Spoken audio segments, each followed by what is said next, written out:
В Мирном по инициативе благотворительного фонда поддержки детей-инвалидов Харысхал совместно с администрацией района организовали проведение благотворительного десанта под общим названием «Мир моего ребенка».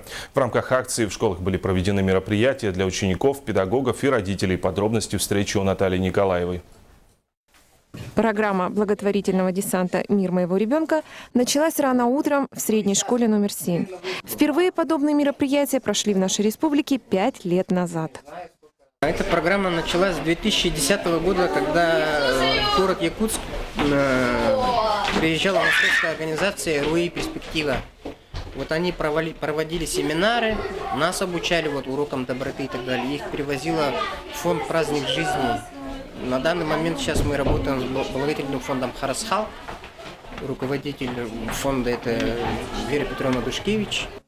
Афанасий Лаптев за это время исколесил всю республику. Его встречи объединены одной, но очень важной идеей – донести до всех, что инвалидность – это не приговор, а люди с ограниченными возможностями имеют такие же права, как и все. Большинство людей подходят к пониманию инвалидности с медицинской точки зрения. То есть человек больной, немощный, сидит дома, не выходит, жалостливый проявляется. Вот мы ломаем такие стереотипы в людях. Одновременно с уроком доброты в спортзале 7 ученики 5 классов общались с директором Центра развития ребенка «Чудо-детки» Анжеликой Джуаловой.